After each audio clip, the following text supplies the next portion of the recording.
ద్వితీయోపదేశకాండము 24వ అధ్యాయము.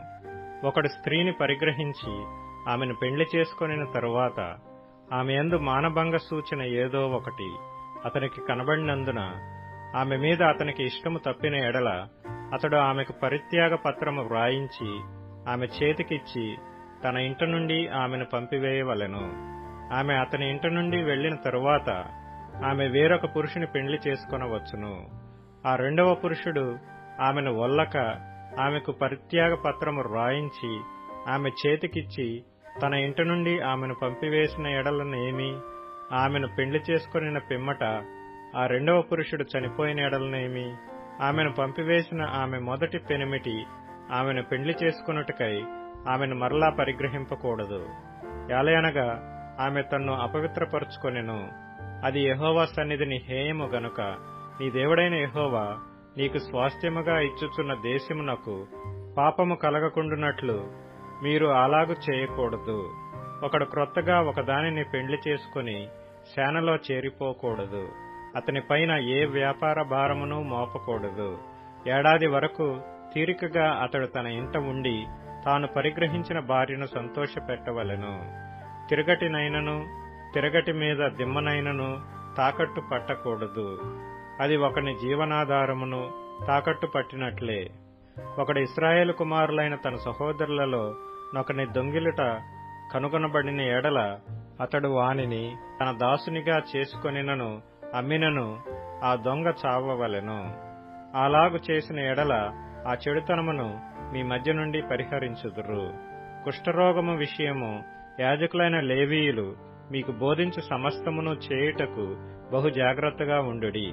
నేను వారికి ఆజ్ఞాపించినట్లు చేయుటకు మీరు జాగ్రత్తగా నుండుడి.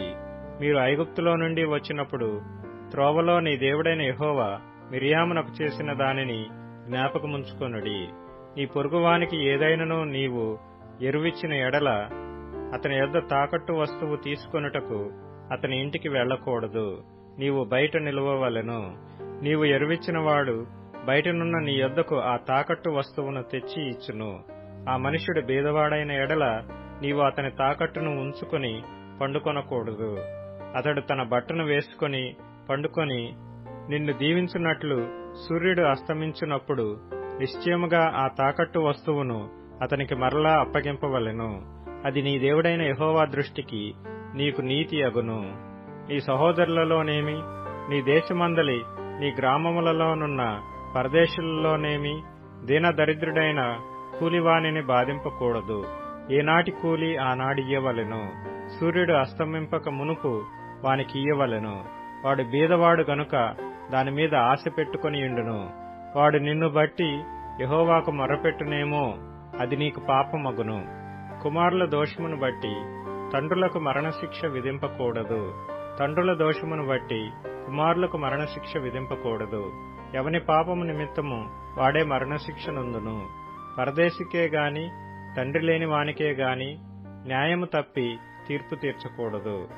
విధవరాలి వస్త్రమును తాకట్టుగా తీసుకొనకూడదు.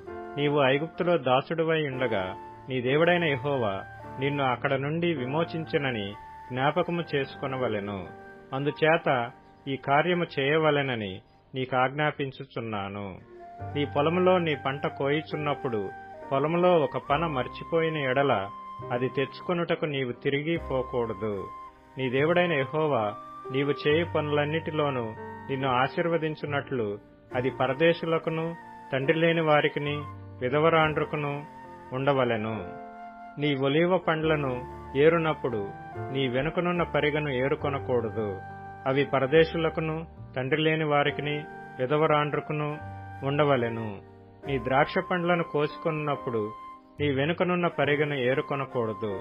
అది పరదేశులకును తండ్రి లేని వారికిని విధవరాండ్రుకును ఉండవలెను.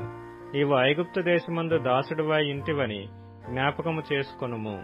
అందుచేత ఈ కార్యము చేయవలనని నీకాజ్ఞాపించుచున్నాను.